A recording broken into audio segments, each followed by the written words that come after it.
I upload daily NBA content on this channel, so if that is something that interests you, then subscribe. Also drop a like on this video. It only takes 1 second and it makes a massive difference. Also, real quick, there is a new episode of my NBA series going over Ben Simmons and the fact that he is shooting threes now. I'm doing a Sixer series, obviously, if that was not clear, so go check that one out if you haven't yet. If you haven't seen the series in general yet, even if you are not someone who enjoys 2K content, I do it very differently to the point where it's really just like hyper basketball analysis of a video game. So I think even if you don't enjoy that type of content, you would enjoy my videos. But with that out of the way, today I wanted to talk about the Houston Rockets for the 900th time, because I recently watched a video by Swish Out, I'm pretty sure I'm saying that correctly, where he talked about how there was this false narrative around James Harden and the Rockets that the Rockets weren't working to put a good team around Harden. And he is correct. That is very much a false narrative. James Harden actively asked for things from the Houston Rockets, and the Houston Rockets actively delivered. They also actively made like big risks for James Harden. Trading for James Harden in the first place and giving him a contract extension that they did was already pretty much a big risk. And once they established James Harden as the franchise player that he was, they were happy to give him what he wanted. But the one issue that I took with that video was that it was more framed that the Rockets did what James Harden wanted, so they were putting contenders around him. And I will say, yeah, they did put a contender around him in 2018. The 2018 Houston Rockets were a contender. We just saw how Game 7 went down versus the Warriors, and the fact that Chris Paul got hurt. I think if Chris Paul doesn't get hurt, they win that series, and they're beating the 2018 Cavaliers. So James Harden really should have a championship right now, and he just doesn't. So for that reason, yes, the Rockets actually did succeed in putting a championship contender level team around him.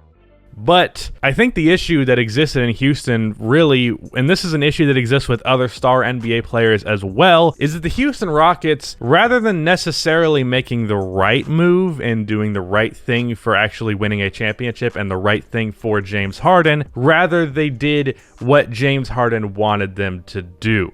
Like getting Dwight Howard. That initially was something Harden wanted, and then he had beef with Dwight Howard, and the Rockets were like, okay, Dwight Howard's gone, don't worry about it. And then they built a team of a bunch of role players around him so that James Harden could be more ball dominant. They fired Kevin McHale, who Harden had issues with as well. And then they brought in Mike D'Antoni, who obviously is a coach who works very well with guards and getting up their stats. So that was something that James Harden wanted.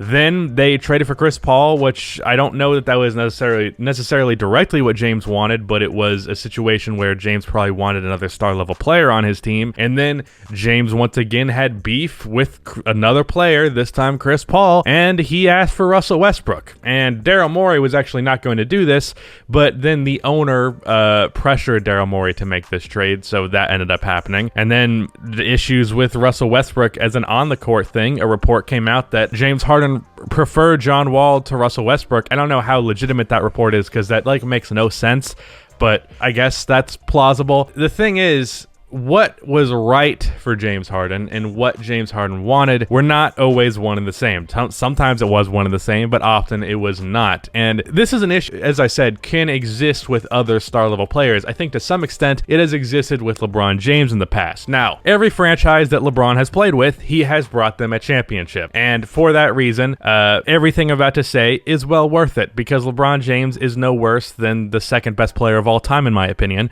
So you take the negative with the incredible positive.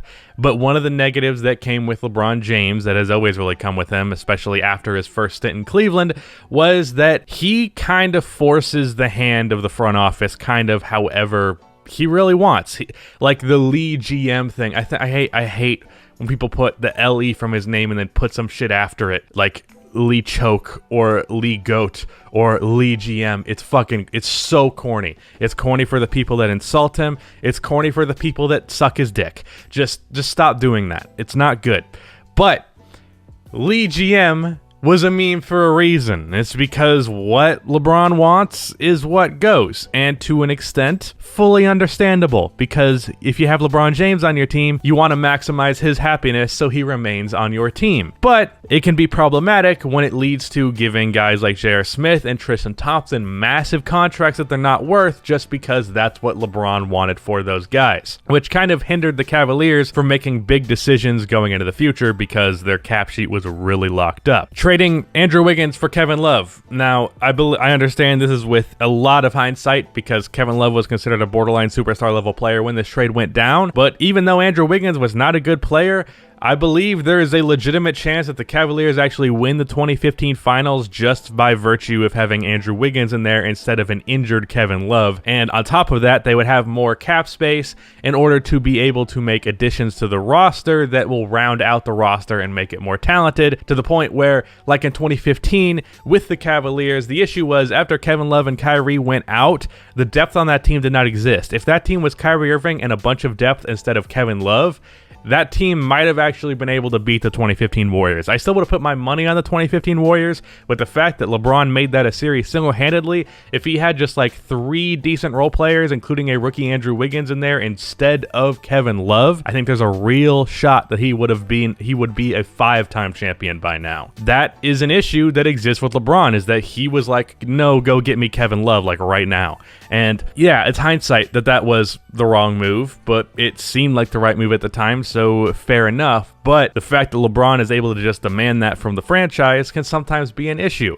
And this is something that was a problem with James Harden. The reason the Houston Rockets ended up failing was what James Harden says is what goes, and what James Harden said was not always for the betterment of himself, and definitely not for the betterment of the Houston Rockets. So when looking in retrospect to why the Rockets failed, it's because they didn't make the right move. They made the move that Harden wanted. But obviously, again, there's a degree of hindsight to this. Clearly that was not the right decision to just give James Harden whatever he wanted. And I mean, maybe James Harden would have left, but I doubt it. I think if you held on to Chris Paul in 2019, James Harden would not have demanded a trade. He probably would have been a little pouty because he's one to be so, but I don't think he would have demanded a trade, and I think the Rockets would have been a lot better off. They probably still don't win a championship because I think the Lakers would have been better, but definitely better than where they were last year with Russell Westbrook. This is kind of, I think this should be a lesson to a lot of other teams in the league.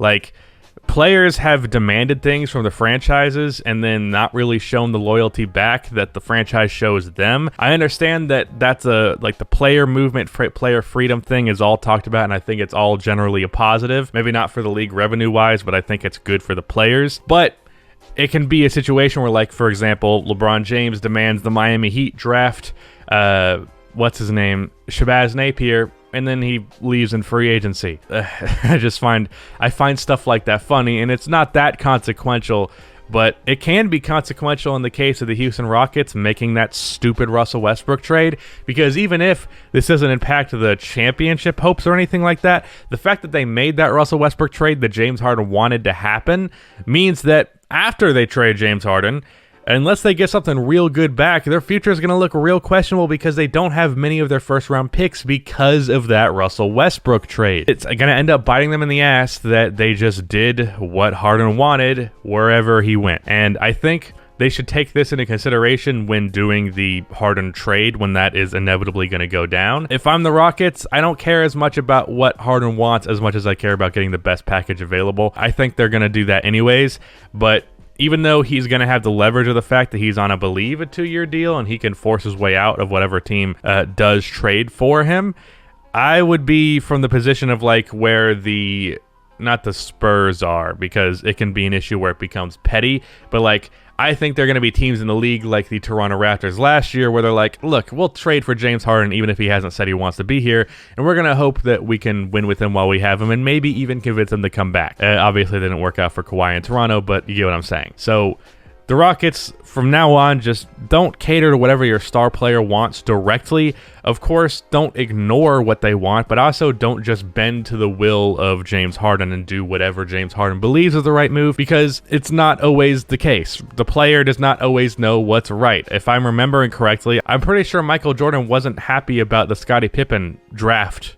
like pick or trade for that draft pick. And that's obviously he was wrong about that. I'm sure there are countless other examples you can find where a star player was not happy with something, and that ended up being the right thing. On top of that, it can go the other way around, where James Harden was really wanting Kevin McHale out for Mike D'Antoni, and then there's this clip of James Harden like saying he doesn't want the offensive system that Mike D'Antoni has. So even when James Harden gets what he wants, he finds out later he doesn't even really want that.